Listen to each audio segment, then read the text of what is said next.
Hi எல்லாரும் எப்படி இருக்கீங்க? என்னோட சேனலை சப்ஸ்கிரைப் பண்ண எல்லாருக்குமே ரொம்ப ரொம்ப தேங்க்ஸ். இன்றைக்கி வந்துட்டு டியூஸ்டே குக்கிங் vlog தான் பார்க்க போகிறோம்.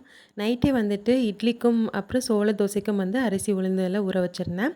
உளுந்து மட்டும் ஃப்ரிட்ஜுக்குள்ளே வச்சுருந்தேன். மற்றதெல்லாமே வந்து வெளியில் தான் ஊற வச்சுருந்தேன்.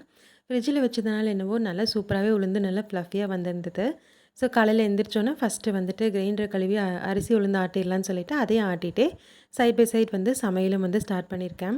இன்றைக்கி வந்துட்டு வெறும் கேரட் பீன்ஸ் மட்டும்தான் இருந்துச்சு. ஸோ அதனால் வந்துட்டு பிரியாணி மாதிரி பண்ணிடலான்னு சொல்லி அதை ரெடி பண்ணியிருந்தேன். இன்றைக்கி வந்துட்டு பிரியாணி குருணையில் தான் செஞ்சுருந்தேன். செம்ம சூப்பராக வந்திருந்ததுங்க பிரியாணி. நல்லா புலன்னு வந்திருந்தது. இப்போ வந்து நல்ல காய்கறியெல்லாம் கட் பண்ணி தாளித்து விட்டுட்டு பிரியாணி குருணையும் வந்துட்டு போட்டுருவேன். பிரியாணிக்கு எவ்வளோ போடுறோமோ அதே அளவு தண்ணி ஊற்றினா போதும். 1க்கு 2 ரேஷியோவில் தண்ணி ஊற்றினாலே சூப்பராக வந்திருக்கு பாருங்கள். பார்க்கவே நல்லா கலர்ஃபுல்லாக யம்மியாகவும் இருந்துச்சு. ஸோ அப்படியே வந்துட்டு மாவும் ஆட்டி வச்சுட்ருக்கேன். உளுந்தெல்லாம் ரெடி ஆகிடுச்சு. அரிசியும் உளுந்து 2மே ஆட்டி கலக்கியாச்சு. அதை ஆட்டி முடிச்சுட்டு தான் சோள தோசைக்கும் வந்து ஆட்டி வச்சுருக்கேன்.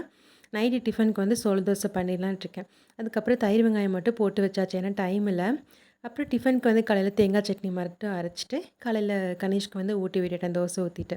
அவனும் வந்துட்டு சாப்பிட்டுட்டு ஸ்கூலுக்கு கிளம்பிடுவான். காலையில் அரைச்சதுனால நைட்டு வரைக்குமே மாவு வெளியிலே வச்சுருந்தேன் சோள தோசைக்கு. நைட்டு வந்து சோள தோசை வந்து ஊற்றிருந்தேன். அதுக்கு சைட் டிஷ்ஷாக பார்த்திங்கன்னா கொஞ்சம் மிளகா சட்னி மாதிரி ரெடி பண்ணியிருந்தேன். ஸோ 2க்குமே நல்ல காம்பினேஷனாக இருந்தது. இந்த மாதிரி அடிக்கடி ஹெல்த்தி ரெசிபீஸாக சேர்த்துக்கலான்னு இருக்கேன் இனிமேல். ஸோ வீடியோ பிடிச்சிருந்தா லைக் பண்ணி ஷேர் பண்ணி சேனலை சப்ஸ்கிரைப் பண்ணுங்கள்.